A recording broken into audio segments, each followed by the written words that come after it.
আসসালামু আলাইকুম প্রিয় দর্শক। বাংলার স্পন্দনে আপনাদের স্বাগত। আমি ডক্টর মামুন আলা অস্ট্রেলিয়ার মেলবোর্ন থেকে বলছি। আজকের আলোচনা সম্প্রতি ঢাকা বিশ্ববিদ্যালয়ের সামাজিক বিজ্ঞান বিভাগের অধ্যাপক এবং আওয়ামীপন্থী নীল দলের নেতা প্রফেসর আকুম জামাল উদ্দিনের সঙ্গে ঘটে যাওয়া একটি গভীরভাবে উদ্বেগজনক ঘটনা নিয়ে। প্রফেসর জামাল উদ্দিন শেখ হাসিনা আমলে কোটা বিরোধী আন্দোলনকারী শিক্ষার্থীদের স্বঘোষিত রাজাকারের বাচ্চা বলে আখ্যায়িত করেছিলেন এবং তাদের উপর ব্রাশ ফায়ার দেওয়ার আহ্বান করে তীব্রভাবে সমালোচিত হয়েছিলেন।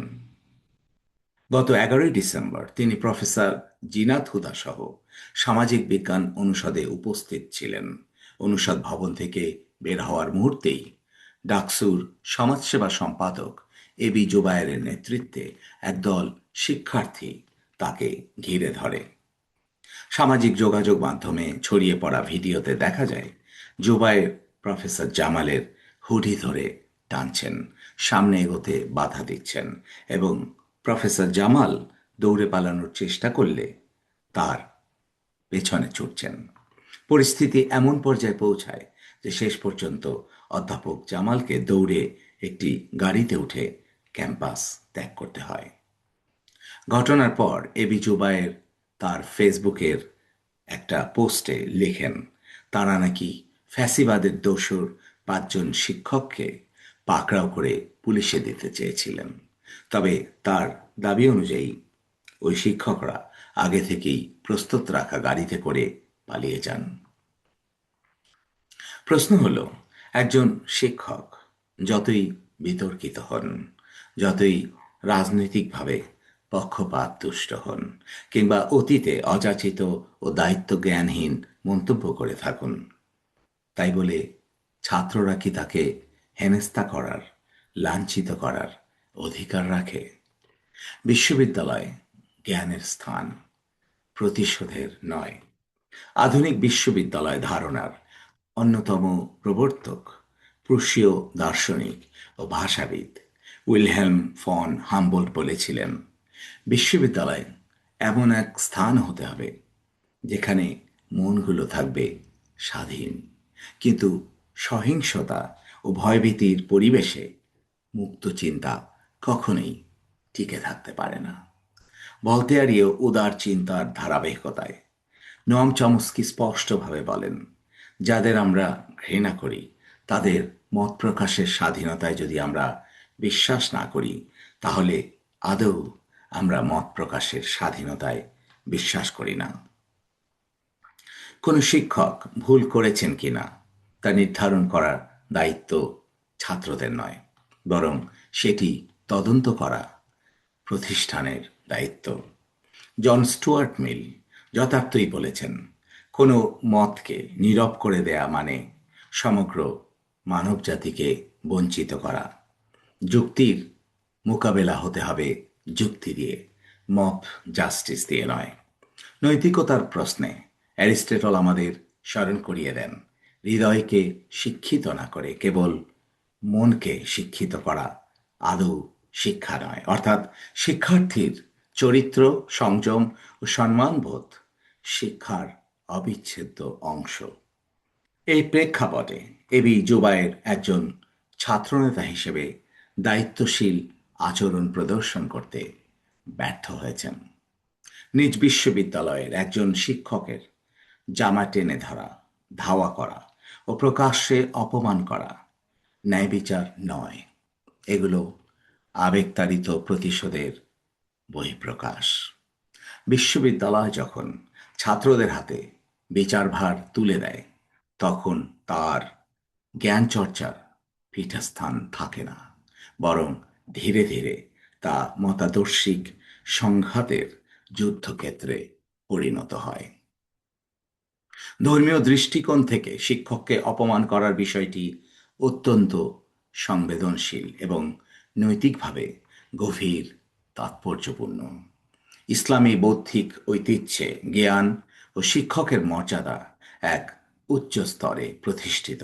ইমাম আল শাফাই রহমতুল্লাহ আলাইসাল্লাম বলেছিলেন, আমি আমার শিক্ষকের সামনে নিজেকে একজন খাদেমের মতো নত করেছিলাম, যাতে জ্ঞান আমাকে একজন রাজার মতো উন্নীত করতে পারে।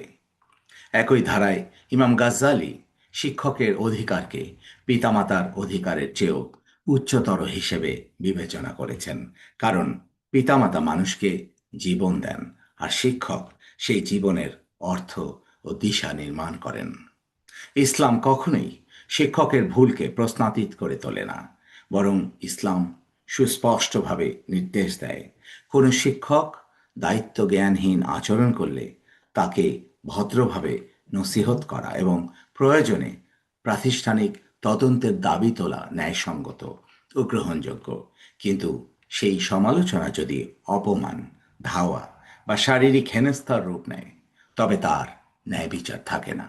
তা ফিতনা ও সামাজিক বিশৃঙ্খলার জন্ম দেয়, যা ইসলামী নৈতিকতার সঙ্গে সম্পূর্ণ অসামঞ্জস্যপূর্ণ। সামাজিক বিশ্লেষণের দিক থেকেও ঘটনাটি গভীর উদ্বেগের ইঙ্গিত বহন করে।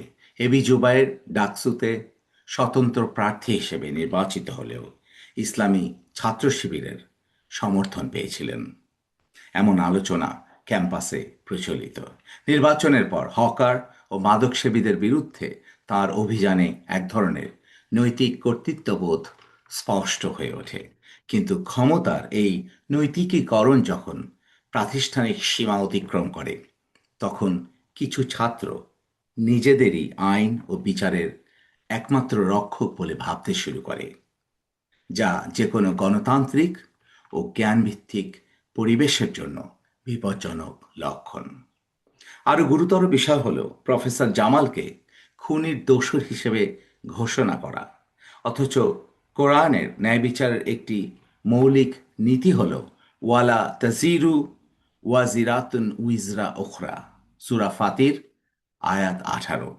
কোরআন স্পষ্টভাবে ঘোষণা করে যে প্রত্যেক ব্যক্তি কেবল নিজের কর্মের জন্যই দায়ী।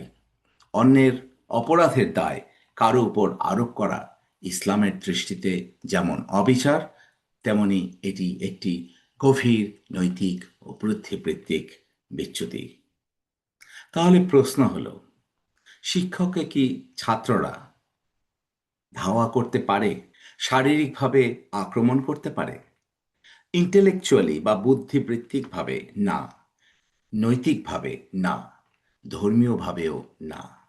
তবে এটিও সত্য যে কোনো শিক্ষক যদি দায়িত্বজ্ঞানহীন মন্তব্য করেন, অপমানজনক ভাষা ব্যবহার করেন কিংবা রাজনৈতিক অবস্থান গ্রহণের মাধ্যমে নিজের পেশাগত মর্যাদা ক্ষুণ্ণ করেন, তাহলে তার বিরুদ্ধে প্রাতিষ্ঠানিক তদন্ত হওয়া সম্পূর্ণ ন্যায়সঙ্গত ও যুক্তিসঙ্গত। কিন্তু শিক্ষক নিজের দায়িত্ব পালনে ব্যর্থ হলেই ছাত্রদের তার প্রতি অপমানজনক আচরণ বা হেনস্থা করার কোনো নৈতিক কিংবা বৈধ অধিকার জন্মায় না। শিক্ষক ও ছাত্র উভয়েরই দায়িত্ব সচেতন থাকা, সংযম বজায় রাখা এবং নৈতিক সতর্কতার সঙ্গে আচরণ করা। আমরা এমন একটি বাংলাদেশ চাই যেখানে ছাত্ররা যুক্তিবোধ, ভদ্রতা ও বৌদ্ধিকতার মাধ্যমে নিজেদের অবস্থান তুলে ধরবে। শিক্ষকরা স্বাধীনভাবে মত প্রকাশ করতে পারবেন এবং বিশ্ববিদ্যালয় হবে যুক্তি, ন্যায় ও মর্যাদার প্রকৃত চর্চার স্থান, ভয়ভীতি প্রদর্শনের নাট্যমঞ্চ নয়। আজ এই পর্যন্তই। আপনার মতামত জানাতে ভুলবেন না, আর সাবস্ক্রাইব করুন বাংলার স্পন্দন, জনমতের বিশ্লেষণ। ধন্যবাদ আপনাকে।